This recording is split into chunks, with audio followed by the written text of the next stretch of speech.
Muy buen día para ustedes y para toda la audiencia. Bueno, ¿cuál es el cuadro de situación, Lucero?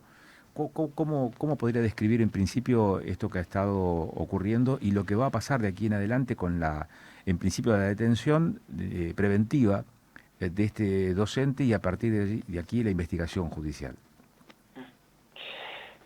Les puedo decir que desde el día antes de ayer, desde el martes, hemos estado transitando verdaderamente un camino de terror a partir de las cosas que se iban conociendo progresivamente.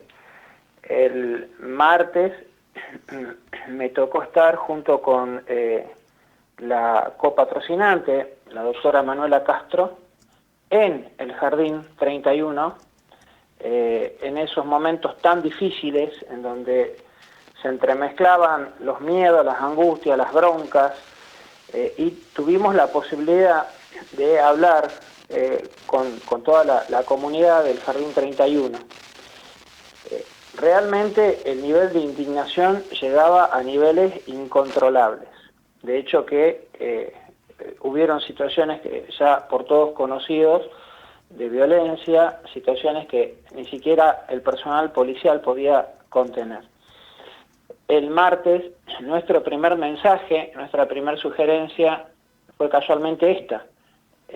No negamos los sentimientos, no negamos todo el dolor y la bronca por la cual estaban atravesados los padres, pero sugeríamos que no recurramos a la violencia, porque en la medida en que recurrimos a la violencia, vamos en algún punto a afectar la investigación de la justicia, y nosotros lo que más queremos es que esto lo podamos esclarecer y que él o los responsables asuman las consecuencias. Usted dice porque, Y bueno, ayer se difundió que el maestro le dieron, ¿cuánta? 15 puñaladas y fue al Heller.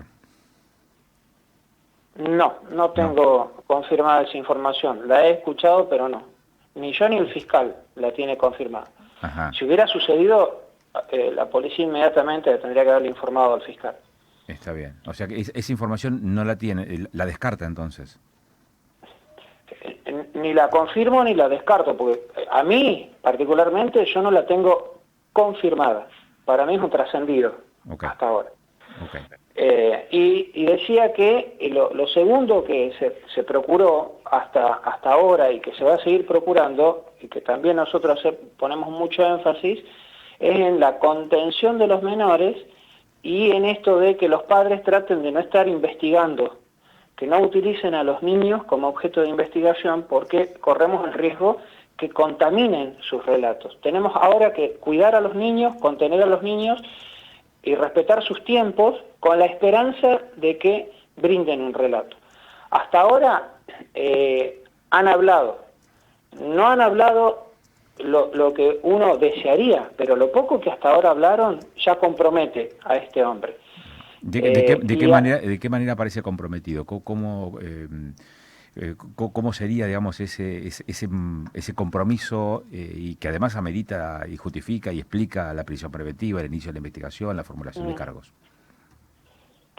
a partir de los relatos que se acercan, relatos brindados espontáneamente por los niños a los padres y que los padres hacen llegar a través de las denuncias, dan cuenta de las maniobras abusivas, de cómo este docente recurría en el ámbito laboral, en el marco de su actividad como docente de jardín, de música, a juegos y en el marco de esos juegos imponiendo una suerte de secreto de lo que pasaba allí, y las maniobras intrusivas, invasivas en el cuerpo de los niños, Perdón, obviamente con connotación sexual. claro, un paréntesis, Lucero. Ahí hay una publicación de uno de los medios de aquí donde dice que efectivamente lo han agredido al maestro cuando fue detenido en la unidad carcelaria, al parecer. A ver, del Heller, el acusado ingresó a la medianoche a la guardia, y después, donde fue trasladado por la policía con traumatismo de cráneo, sin pérdida de conocimiento y varios politraumatismos, es lo que refiere una de las crónicas crónicas periodísticas. Y termina, sin embargo, tras la evaluación del personal médico para evaluar la seguridad, la policía decidió llevarlo al Castro Rendón. Detalle como para tener en cuenta, digamos, la situación de este docente del Jardín 31 acusado por abuso sexual. Esta es la información que también se conoce respecto del caso, Lucero. No sé si esto, en qué medida complica, entorpece, dificulta todo el proceso judicial, investigativo, el posicionamiento de las partes. Usted, dígame. Es lo que casualmente nosotros le decíamos a los padres: aunque hayan ganas de recurrir a la violencia lo que termina haciendo es afectando el normal desarrollo del proceso penal. Ahora hay una persona que está imputada. Esa persona hay que cuidarla, porque necesitamos, si esto avanza, llegar a un juicio. Y sin la persona no llegamos a ningún juicio, no hay proceso penal. Y si estos hechos se comprueban, va a quedar impune. O sea, hay que tener mucho cuidado con esto de recurrir a la violencia. Lo que no puedo es dar cuenta sobre esta información, porque este es un ámbito de competencia del servicio penitenciario. Acá en todo caso se tendría que expedir las autoridades de la Dirección de Unidades de Detención confirmando esta información. Es lamentable. ¿Por qué? Porque aunque esté imputado, como se hizo en el día de ayer, por 16 hechos de abuso sexual simple y un hecho de abuso sexual con acceso carnal, y esto de mucha bronca, y que probablemente se sumen más hechos, igualmente hay que cuidarlo a este hombre. Bueno, esto pone en tensión precisamente esto que acaba de mencionar, y también ratifica esta suerte de... ¿Cómo podría explicarlo? Digamos, este lugar común en donde las personas que son sospechadas, acusadas o condenadas por delitos sexuales suelen ser agredidos cuando son detenidos por los mismos internos, por los mismos presidiarios.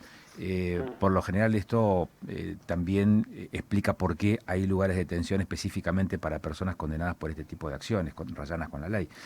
Aquí evidentemente podría haber algún tipo de responsabilidad o no del servicio penitenciario de confirmarse esto. Bueno, está en terreno de la hipótesis, ¿no, Lucero? Sí, prefiero no expedirme sobre eso. Ok.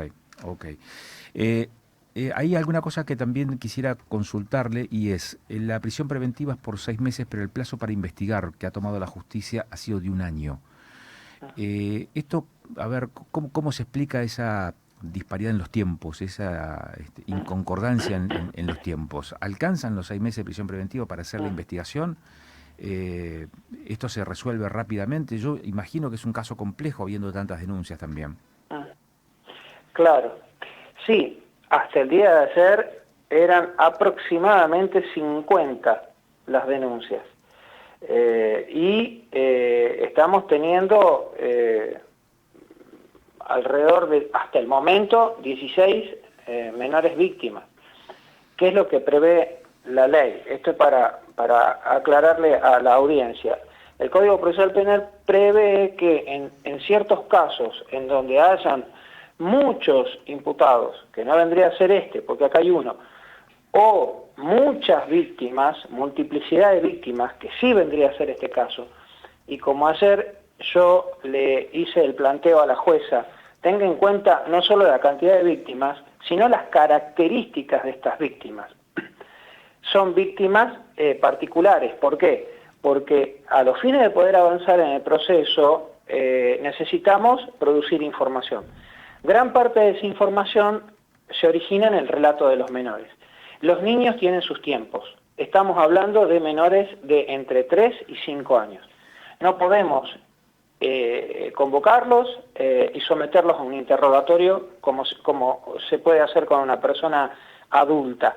Entonces, tenemos muchas víctimas y al mismo tiempo tenemos víctimas que van a requerir un tiempo. Algunas quizás días, semanas, meses o quizás nunca hablen. Tenemos todas las alternativas. Entonces, dadas estas características, dadas las características del hecho, que son hechos sensibles, y en atención a la perspectiva de la niñez y al interés superior del niño, es que se pidió que la causa sea declarada compleja, con lo cual tiene otros plazos comparada con las causas ordinarias, tiene plazos más extensos. En una causa ordinaria el plazo de investigación es de 4 meses, en esta causa es de 1 año, son plazos más extensos. Eso es por un lado. Y al mismo tiempo, con el fin de proteger al proceso, es que se pide la prisión preventiva. La prisión preventiva se pide por 6 meses. En Neuquén, las disposiciones de este tipo son revisables. ¿Esto qué significa?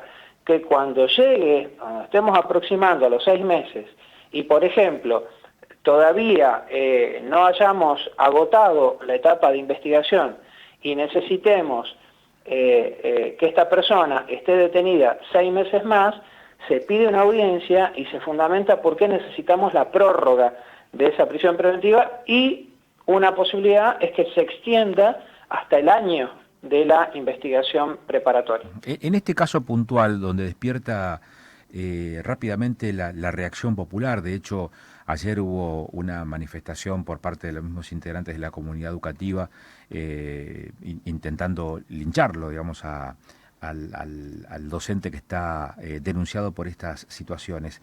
Va a la cárcel, en la cárcel resulta agredido. La prisión preventiva, en este caso, ¿se explica por lo tradicional, por lo convencional, por lo de manual, que es el entorpecimiento en la investigación o el peligro de fuga, o se explica por el lado de preservar la seguridad y la integridad física de la persona que está siendo investigada? La primera de las referencias. La prisión preventiva se explica en tanto y en cuanto exista una posibilidad de que esa persona, estando en libertad,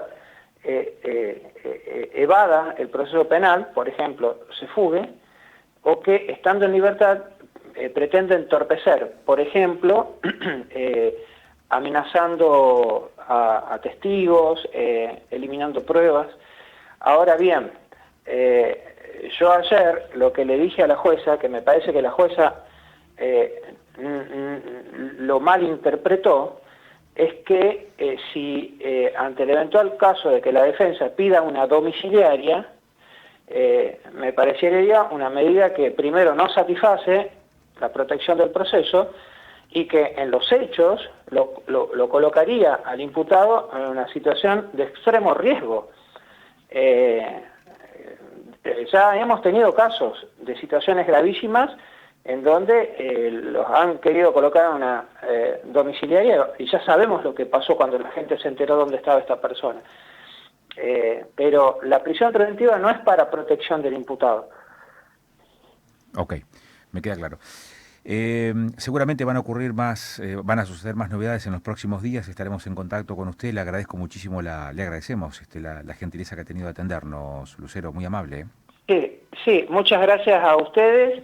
Y una aclaración, los padres están interesados en que avance la investigación penal, pero también quiero dejar aclarado que los padres están interesados que avancen las investigaciones administrativas en el ámbito del Consejo Provincial de Educación contra los niveles de dirección. De hecho, me tomo un par de minutos entonces. De hecho, ayer hablamos con el segundo del Consejo de Educación y hubo una medida ya tomada administrativamente de separar a la conducción del establecimiento educativo. Cuando usted hace referencia a esto, ¿se refiere a ese nivel de decisión o más arriba aún? No. Me refiero a que una cosa es separar preventivamente del cargo, que es lo que hacen actualmente, pero los padres lo que quieren es que se lleven adelante sumarios internos en el ámbito del Consejo Provincial de Educación para investigar eventuales responsabilidades de directivos que, habiendo tomado conocimiento de hechos de violencia, que habiendo tomado conocimiento de denuncias con connotación sexual, de denuncias por abuso sexual infantil, no cumplieron con las obligaciones de su cargo. Esto se tiene que investigar en el ámbito del Ministerio de Educación.